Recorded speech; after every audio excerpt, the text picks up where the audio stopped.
నమస్తే, నేను మీ కుప్ప పద్మిని. ఇన్నాళ్ళు మీ సపోర్ట్ ని నాకు అందిస్తూ, మీ ప్రేమని నాకు అందిస్తున్న ప్రతి ఒక్కరికి కృతజ్ఞతలు. ఇప్పుడు చూడబోతున్న ఈ వీడియో కూడా ఖచ్చితంగా మీకు ఉపయోగపడుతుంది. లైక్, షేర్ అండ్ సబ్స్క్రైబ్ చేసి మీ ఇష్టాన్ని అలాగే మీ సపోర్ట్ ని నాకు అందించండి. అలాగే ఈ వీడియో పట్ల మీ అభిప్రాయాన్ని కమెంట్ సెక్షన్ లో కమెంట్ చేసి నాకు తెలియజేయండి. నమస్తే. జీవితంలో రకరకాల సమస్యలతో బాధపడుతున్నారా? ముఖ్యంగా ఆర్థిక సమస్యలతో సతమతమవుతున్నారా? ఎన్నో పరిహారాలు చేసి అలసిపోయారా? మంచి మార్గం దొరకాలని కోరుకుంటున్నారా? అయితే రండి, విశ్వాన్ని ఎలా అడగాలో తెలుసుకుందాం. లా ఆఫ్ అట్రాక్షన్ క్లాసెస్ మీకోసం మన ఛానల్లో. వివరాల కొరకు సంప్రదించండి. నమస్తే, వెల్కమ్ టు అవర్ ఛానల్. నేను పద్మిని. ప్రస్తుతంతో పాటు ప్రముఖ ఆధ్యాత్మికవేత్త, ప్రముఖ న్యూమరాలజిస్ట్ లక్ష్మీ నరసింహస్వామి ఉపాసకురాలు శ్రీమతి స్రవంతి గారు మనతో పాటు ఉన్నారు. మాట్లాడదాం. నమస్తే అక్క. నమస్తే పద్మిని అక్క, ముందుగా మీకు శ్రీకృష్ణ జన్మాష్టమి శుభాకాంక్షలు అక్క. మీ అందరికీ కూడా. థాంక్యూ. కృష్ణుడు అనగానే ఆనందం అలా ఉండిపోతుంది. డెఫినెట్లీ ఆ స్మైల్ వచ్చేస్తుంది వితౌట్ ఎనీ, అసలు ఇంకేమి మన అప్రయత్న పూర్వకంగా వచ్చేస్తుంది. 5251వ శ్రీకృష్ణ జన్మాష్టమి. అద్భుతం కదా. 5251 శ్రావణ మాసం అంటేనే అసలు అనిపిస్తుంది అనమాట, ఆనందాన్ని మొత్తం మోసుకొచ్చేస్తుంది చక్కగా. రెడీ అయిపోతాం ఆషాఢ మాసంలో పూజ చేసుకోవడానికి, ఆధ్యాత్మికంగా ఉండడానికి అనేది రెడీ అయిపోతాం. శ్రావణ మాసం ఆనందం అంతా అనుభవిస్తాం. డెఫినెట్లీ. అటు లక్ష్మీదేవికి ప్రీతికరం. ఎందుకు ప్రీతికరం అంటే శ్రీకృష్ణుడు జననం తీసుకున్నాడు కానీ ఈ మాసం అంత ఇష్టమేమో లక్ష్మీదేవికి అనిపిస్తుంది. మరి శ్రీకృష్ణ జన్మాష్టమి అందరికీ తెలిసిందే. ఎలా చేసుకోవాలి, వాళ్ళ ఆచారాలను బట్టి చక్కగా చేసుకుంటారు. ఇప్పుడు ఎలా చేసుకోవాలి అనేది కాకుండా ఆ రోజున అసలు ఎట్లా కృష్ణుడికి ఇష్టమైనటువంటి తెలియనటువంటి విషయాలు ఏమైనా ఉన్నాయా మనం చేయాల్సినవి, చెప్తారా? తప్పకుండా చెప్తాను పద్మిని. ఎందుకు అనంటే కృష్ణుడు అనేసరికి నాకేమనిపిస్తుంది తెలుసా, చిన్నప్పటి నుంచి ఎన్ని కష్టాలు పడినా కూడా ఆనందాన్ని పంచడంలో మాత్రం ముందున్నాడు ఆయన. చిరునవ్వును ఎప్పుడు కోల్పోలేదు. ఒక్కొక్కసారి అనిపిస్తుంది, అయ్యో తల్లి దగ్గర కాకుండా అక్కడ పెరిగాడే, చిన్నప్పుడే తల్లికి దూరం అయిపోయాడే, అది కూడా తండ్రే తీసుకెళ్లి వేరే చోట దింపాల్సిన పరిస్థితి. ఇవన్నీ ఆలోచిస్తుంటే అయ్యో అనిపిస్తుంది. కానీ వెన్నది పక్కన దొంగలించినా ఏం చేసినా కూడా చిన్న పిల్లాడు కదా, మన ఇంట్లో పిల్లాడే అల్లరి చేస్తున్నాడేమో అని అనిపిస్తుంది. కాబట్టి మీరు వాసుదేవానంద సరస్వతి స్వామి వారి చరిత్ర కూడా చదివితే గనక, ఒకరోజు ఆయన ఒక నది దగ్గర కూర్చొని ఉన్నప్పుడు ఆయన ఒళ్ళో ఒక చిన్న పిల్లవాడు ఆడుకుంటూ ఉన్నట్ట. ఆడుకుంటూ ఉండి ఆ బొటన్ వేలు ఉంటుంది కదా, వటపత్ర సాయి అంటే ఏంటంటే ఆ బొటన్ వేలు తీసుకుని నోట్లో పెట్టుకుంటాడు. అలా నోట్లో పెట్టుకుంటూ నవ్వుతూ ఆయన్నే చూస్తున్నాడట. అక్కడ నీళ్లు తీసుకోవడానికి అని చెప్పి ఒక అమ్మాయి వస్తే ఆ దృశ్యాన్ని చూసి ఆ అమ్మాయి కళ్ళు తిరిగి పడిపోయిందిట. స్వామివారు అంటే కృష్ణుడు కనపడ్డాడు అనమాట ఆ అమ్మాయికి కూడా.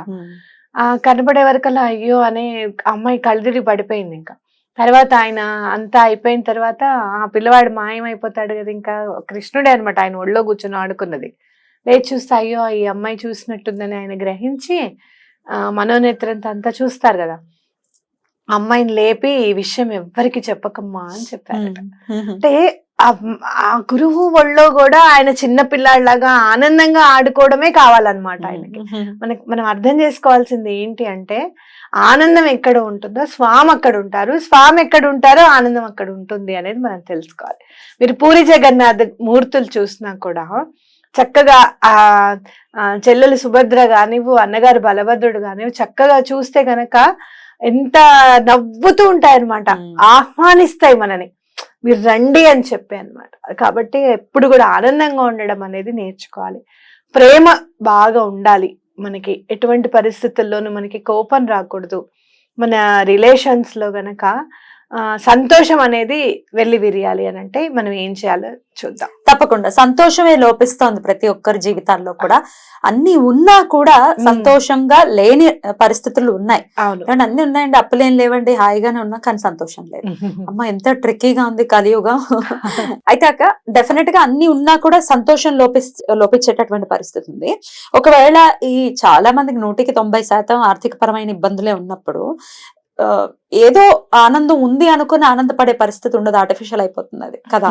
డెఫినెట్ గా సమస్య గుర్తొచ్చేస్తుంది, ఏముంది ఆనందం అని అనిపిస్తుంది.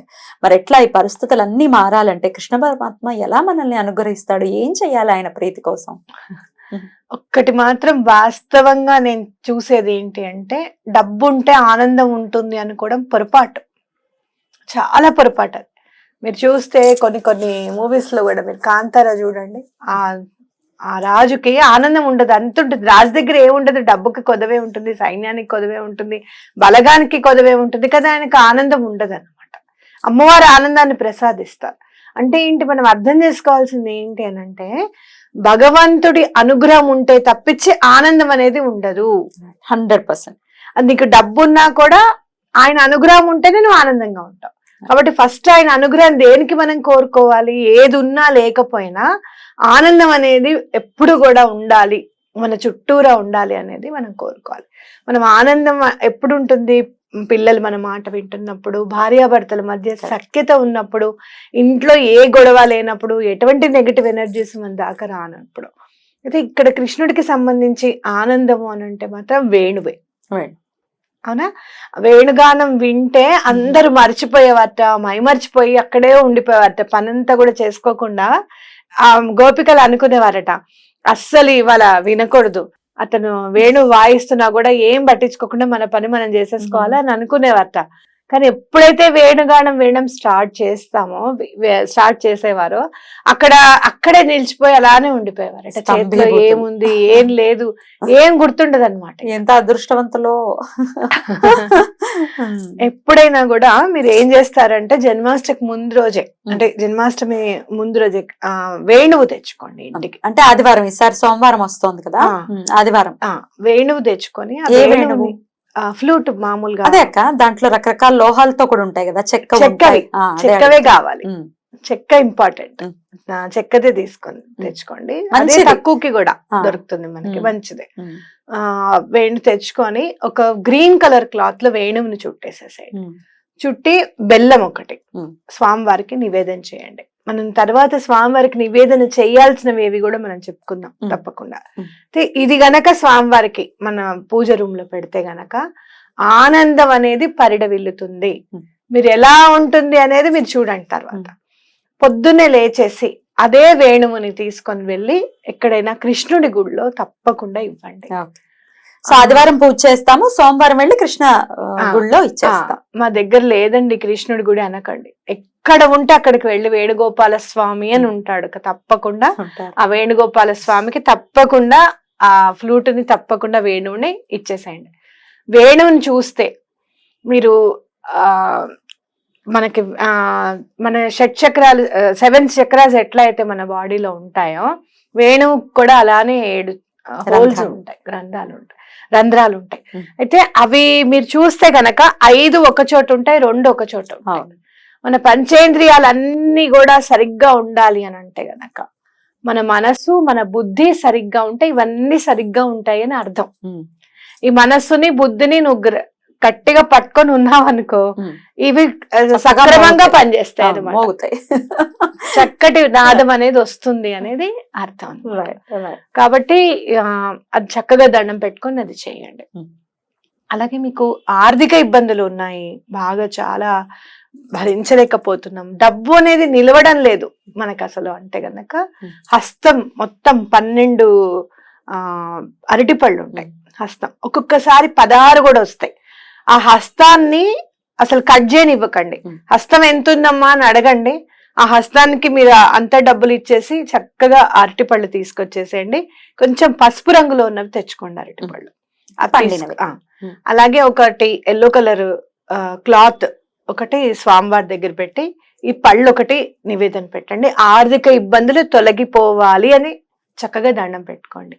ఎక్కడైతే గురువు అనుగ్రహం మనకు ఉంటుందో అక్కడ ఆర్థికంగా ఎటువంటి ఇబ్బంది ఉండదన్నమాట. అది కూడా మీకు ఎలాంటి డబ్బు వస్తుంది అంటే ధర్మబద్ధంగా మీకు రావాల్సింది మీకు వస్తుంది. మీకు ఏదైనా ప్రాపర్టీ ఇష్యూస్ ఉన్నాయి, వాళ్ళు ఇవ్వట్లేదండి, మా పెద్దవాళ్ళ చేతిలో ఉన్నాయి, మాకు రావట్లేదు అనుకుంటే గనక కృష్ణాష్టమి చాలా ఇంపార్టెంట్ అన్నమాట. కౌరవులకి పాండవులకి ఆయన నుంచొని వద్దురా గొడవ అని చెప్పి ఆయన ఏం చేయాలో అది చేసిన తర్వాత సరే ఇక మీ బాధ మీరు అనుభవించండి, మీ కర్మకి మీరే బాధ్యులు అని చెప్పి నుంచొని ధర్మం వైపు ఆయనకి ఏం అవసరం, రథాన్ని నడిపే అవసరం ఏముంది చెప్పు. ఆయనకి డ్రైవర్ అవ్వాల్సినంత కర్మ ఏం అది రథసారథి అయ్యి అలా నడిపించాడు అని అంటే ధర్మం వైపు ఆయన ఎలా నిలబెడతాడు అనేది మనము ఆలోచించాలి. అలాగే గురువుకి సంబంధించింది ఏదైనా చెయ్యాలి అంటే కృష్ణుడికి ఎందుకు చెయ్యాలి అని అంటే భగవద్గీత ఆయన ఉపదేశించారు కాబట్టి, ఆయన జగద్గురువు కాబట్టి తప్పకుండా మనము చెయ్యాలి. జాతకాల్లో ఏదన్నా గురువుకి సంబంధించి ప్రాబ్లం ఉంది అని గనక మీకు ఏమన్నా చెప్తే గనక ఈ రోజు చాలా ఇంపార్టెంట్ అన్నమాట. మీరు చేయాల్సింది ఏమి లేదు, ఆ ఎల్లో కలర్ క్లాత్ చక్కగా బ్లౌజ్ పీస్ తీసుకోండి, 1 మీటర్ కొత్తది కొనుక్కోండి. అలాగే ఈ అరటి పళ్ళు సమర్పించి గురువుకి సంబంధించింది ఏదైనా కృష్ణాష్టకం చదువుకోండి, చాలా మంచిది. చాలా సింపుల్ గా చదువుకోవచ్చు. ఆ బట్టను తీసుకొని next day yellow colour cloth తీసుకొని అరటిపళ్ళు చక్కగా ఇంటిల్లిపాది తినండి, బయట అందరికి పంచి పెట్టండి. నెక్స్ట్ డే కల్లా అరటిపళ్ళు కంప్లీట్ అయిపోవాలి ఇంకా. ఓకే, ఆ బట్ట ఏదైతే ఉంటుందో అది తీసుకొని మన బీరువాలో లాకర్ లో పెట్టుకోండి. ఓకే, డబ్బు అనేది ఎట్లా వృద్ధి చెందుతుందో మీరు చూడండి. కృష్ణుడు ఎక్కడుంటే ఆనందం అక్కడ ఉంటుందని చెప్పాం కదా, లక్ష్మీదేవి కూడా ఆనంద స్వరూపిణి, ఆవిడ తప్పకుండా ఆయనతో పాటే ఉంటారు. ఖచ్చితంగా ఆయన ఎక్కడుంటే అక్కడ ఉంటారు. చాలా బాగా చెప్పారక్క. స్విచ్ వర్డ్ రూపంలో కూడా స్వామికి ప్రీతికరమైంది ఏదైనా వైదిక్ స్విచ్ వర్డ్ చెప్తారా? తప్పకుండా చెప్తాను పద్మిని. అది చదువుకుంటే అసలు స్వామి ఎదురుగుండా ఉన్నారా అని అనిపిస్తుంది అనమాట మనకి. కృష్ణాయ గోవిందాయ గోపీజన వల్లభాయ, ఇది స్విచ్ వర్డ్. చక్కగా కృష్ణాయ గోవిందాయ గోపీజన వల్లభాయ అని చదువుకోండి. ఎప్పుడు కూడా ఆయన గోవులను ఎప్పుడు కూడా మీరు ఎక్కడ చూసినా కూడా గోవు అనేది చూసారు అంటే కృష్ణుడి దగ్గర తప్పకుండా మీకు కనపడుతుంది. అందుకే దత్తాత్రేయ స్వామి కూడా త్రిమూర్తి స్వరూపం కాబట్టి వెనకే గోవు ఉంటుంది అనమాట. ఆయనకు కూడా గోవు లేనిదే మనల్ని కృష్ణుడిని ఊహించుకోవడం మన వల్ల కాని పని అసలు. అలాగే అక్కడ మీరు ఏమైనా చెయ్యాలి అనుకుంటే గనక గోవుకి చక్కగా అరటిపళ్ళు ఇవ్వడం, అడిగి పెట్టండి మీరు ఏం పెట్టాలనుకుంటున్నారు అనేది. ఈ మధ్య మనకి చాలా శాస్త్రం మీద అవగాహన ఎక్కువైపోయి టమాటాలు పెడితే ఇది, బంగాళదుంపలు పెడితే ఇది, గోవుకి బంగాళదుంపలు కూడా ఫ్రెంచ్ ఫ్రైస్ పెట్టట్లేదు సంతోషంతో అని చదువుకుని అంటే శాస్త్రం చెప్పింది తప్పకుండా కాదని నేను అనను. అందరూ వెళ్ళి పెట్టేస్తే దానికి కూడా పాపం అరగాలి కదా, హరాయించుకునే శక్తి పాపం ఉండాలి. ఎంతో మంది గోవులు పాపం బయట చెత్త దగ్గర తినేసి ఆ ప్లాస్టిక్ కవర్లు లోపలికి వెళ్ళిపోయి పాపం సర్జరీ చేసి రిమూవ్ చేయాల్సిన ఎన్నో కేసెస్ నేను చూసాను. కాబట్టి అలా కాకుండా వాళ్ళని అడిగి, ఏమండి మేము ఇది పెడుతున్నాము, మీరు పెడతారా, రేపొద్దున మేము ఇది కొంచెం పెడతా, రేపొద్దున మిగిల్చి మీరు అరటిపళ్ళు పెడతారా అని చెప్పి అడిగి పెట్టండి వాళ్ళకి. ఓకేనా, ఇది చేయండి, చాలా మంచిది. అయితే స్వామి వారికి మనం ఏం నైవేద్యం పెట్టాలి అని అంటే, స్వామి మనకి ఎల్లప్పుడూ తోడుండాలి అన్ని విధాల. స్వామి మిత్రత్వాన్ని అంటే స్నేహితుడు గనక స్వామి అవుతే మనం దాన్ని అనుభవించాలి ఆనందం అంటే గనక అటుకులు ఇవ్వండి స్వామికి. అటుకులు తప్పకుండా సమర్పించండి స్వామివారికి. స్వామి వెన్నంటే ఉండు, మాకు తోడై ఉండు, మా జీవితాలని చక్కదిద్దు అని చెప్పి మనస్ఫూర్తిగా దండం పెట్టుకోండి. తప్పకుండా నేను చెప్పాలనుకున్నది ఏంటంటే, ఎవరైతే లడ్డు గోపాల్ని తీసుకొని వచ్చి వాళ్ళ పిల్లవాళ్ళలాగా చక్కగా చూస్తారో, అలాగే ఇప్పుడు మీరు పాలు పెరుగు వెన్న కూడా సమర్పించండి. అది అందరూ చేసే పని, తప్పకుండా చేయండి ఆ పని కూడా. అయితే ఆ లడ్డు గోపాల్ని ఎవరైతే తీసుకొచ్చి వాళ్ళ పిల్లల్లాగా చూసుకుంటారు చూడు, వాళ్ళందరికీ కూడా శతకోటి నమస్కారాలు. ఎంతో పూర్వజన్మ పుణ్యం ఉంటే తప్పించి ఆయన లడ్డు గోపాల్ గా మన ఇంటికి రారు అనేది నా గట్టి నమ్మకం. ఆ ప్రేమ వాళ్ళ శ్రద్ధలో కనపడిపోతూ ఉంటుంది. ఆ డ్రెస్ ఆనందం ప్రతి ఒక్కరి జీవితాల్లో వెళ్లి విరియాలని మనస్ఫూర్తిగా కోరుకుంటూ మరొకసారి మీకు ప్రేక్షకులకి శ్రీకృష్ణ జన్మాష్టమి శుభాకాంక్షల్ని తెలియజేస్తూ నమస్కారం అక్క. నమస్తే పద్మిని.